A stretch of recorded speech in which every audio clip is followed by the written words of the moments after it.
Okay, let's start winding down trade, and it's going to go down much on predicted lines actually. So irrespective of the good leg up that we got from global cues, the SX Nifty was very tempered. Start of a new series, it's not been bad at all, mind you. Irrespective of a flat Nifty, it's 10,350, so yet another record for the index. Yes, there's been more price action when it comes to the broader markets. The advances have taken over today, with the lead performer being United Spirits, almost closing in with an 18% gain.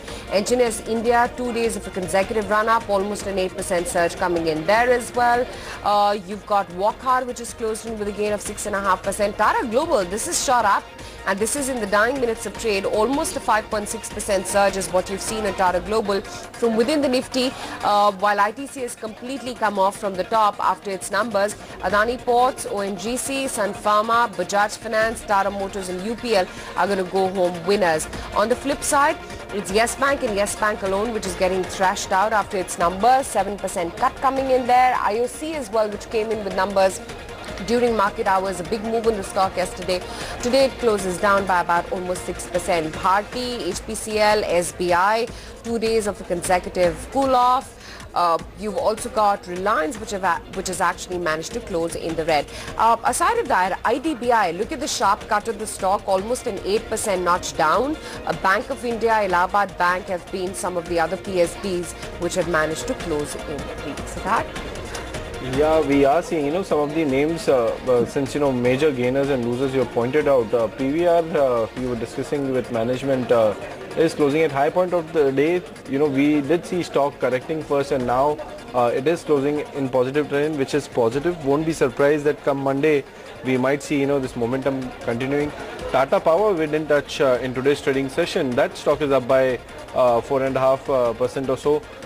Banks more or less had, didn't have great day.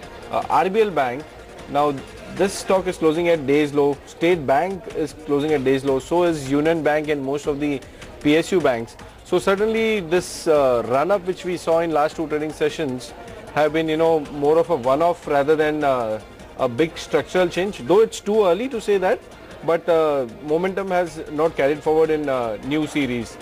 We are seeing, some of the prominent gainers like Engineers India, which we spoke about, Wockhardt, Pharma.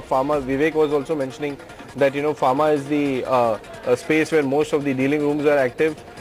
Crude oil price I want to touch upon are nearing $60 per barrel, and this would be again a breakout over there. We are seeing ONGC doing well today, 4% up for ONGC. That's a big move for a large cap stock, oil and gas major. This stock might, continue to show momentum. Tata Global, Voltas, these are few names, Tanveer, I can see on screen, which are closing at day's high.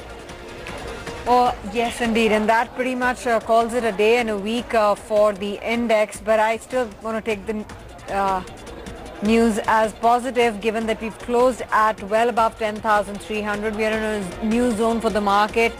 And for the broader indices also, it's been a good close. Pharma has had an excellent day, and, the build-up seems to be coming in pretty much week on week, with the news flow improving and a slew of US FDA clearances coming through. The other pocket that should be of interest should be cement. Star Cement has had an exchange of hands in a series of block deals earlier on. Heidelberg Cement, the numbers were stellar. I think they did about 30 crores. They doubled profits, which was reported about half an hour back. And just in the last half an hour, the stock has zoomed to a 20% upper circuit at 156. And that was the theme that Sandeep was highlighting.